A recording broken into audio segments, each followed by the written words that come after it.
आरएसवीआई info capsule पर ये है आरएसवीआई न्यूज अपडेट्स। आइए सुनते हैं देश विदेश की प्रमुख खबरें और सबसे पहले अंतर्राष्ट्रीय खबरें। इटली पहुंचे पीएम मोदी का जोर शोर से स्वागत। G7 सम्मेलन से इतर राष्ट्रपति बाइडेन से कर सकते हैं मुलाकात। प्रधानमंत्री नरेंद्र मोदी 14 जून को G7 आउटरीच शिखर सम्मेलन में हिस्सा लेने के लिए इटली पहुंच गए हैं। इटली में G7 सम्मेलन से इतर अमेरिकी राष्ट्रपति जो बाइडेन और प्रधानमंत्री नरेंद्र मोदी की मुलाकात हो सकती है। अमेरिका के राष्ट्रीय सुरक्षा सलाहकार जैक सुल्लिवन ने ये जानकारी दी है। प्रधानमंत्री नरेंद्र मोदी ने ट्वीट किया कि शिखर सम्मेलन में हिस्सा लेने के लिए वो इटली पहुंच चुके हैं।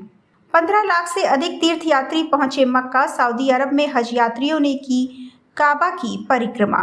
सऊदी अरब के मक्का में बड़ी संख्या में मुस्लिम तीर्थयात्रियों ने हज की आधिकारिक शुरुआत के लिए मीना की ओर जाने से एक दिन पहले इस्लाम के सबसे पवित्र स्थल काबा की परिक्रमा की। सऊदी अधिकारियों के अनुसार 15 लाख से अधिक तीर्थयात्री अब तक पहुंच चुके हैं और अभी और लोगों के आने की उम्मीद है।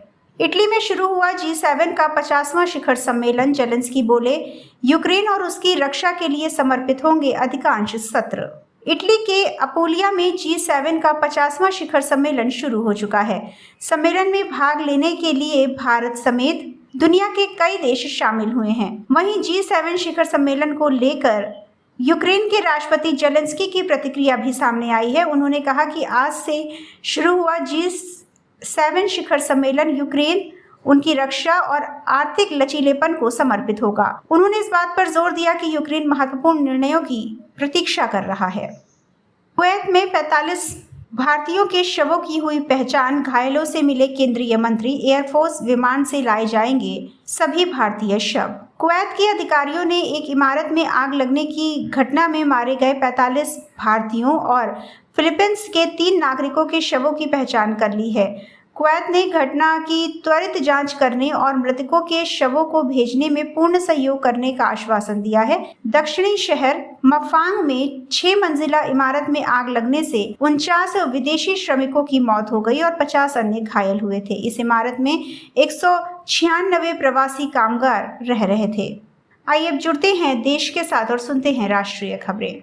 कुवैत अग्निकांड में मारे गए 45 भारतीयों के शवों को लेकर भारत के लिए विमान ने भरी उड़ान। कुवैत के अधिकारियों ने एक इमारत में आग लगने की घटना में मारे गए 45 भारतीय नागरिकों के शवों की पहचान कर ली है। वहीं 45 भारतीयों के शवों को लेकर वायुसेना का एक विशेष विमान कोच्चि के लिए उड़ान भर चुका है। MOS कीर्तिवर्धन सिंह भी उसी विमान में सवार हैं। कीर्तिवर्धन सिंह ने तेजी से शवों की वापसी सुनिश्चित करने के लिए कुवैती अधिकारियों के साथ समन्वय किया। तीस्ता नदी के उफनते ही एक बार फिर खौफ के साए में सिक्किम। जल प्रलय से 3 की मौत, 1500 टूरिस्ट फंसे, अलर्ट पर सरकार। पिछले वर्ष अक्टूबर में सिक्किम तथा आसपास के क्षेत्र में जल प्रलय मचाने वाली तीस्ता नदी उत्तर सिक्किम के कई क्षेत्रों में भारी बारिश के कारण एक बार फिर उफान पर आ गई है।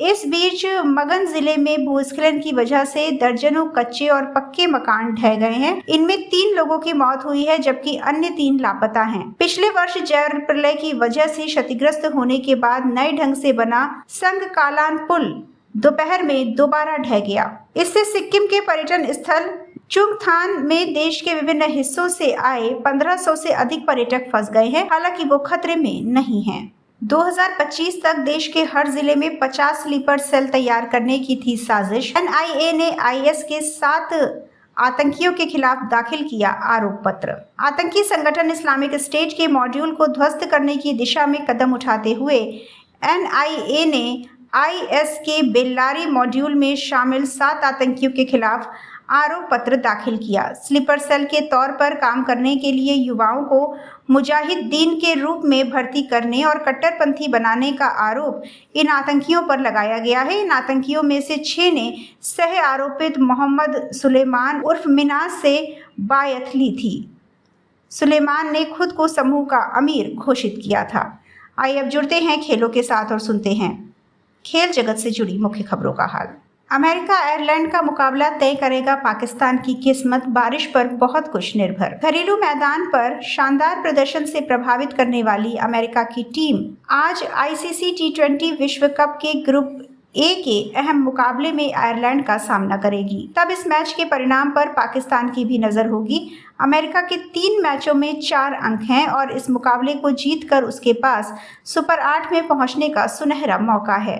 इससे 2009 की चैंपियन पाकिस्तान की टीम टूर्नामेंट से बाहर हो जाएगी। ये थी अब तक की प्रमुख खबरें। अगली खबरों के साथ जल्द होगी मुलाकात। सुनते रहिए RSVI इन्फो कैप्सूल और इंफोटेनमेंट के सफर में रहिए हमारे साथ।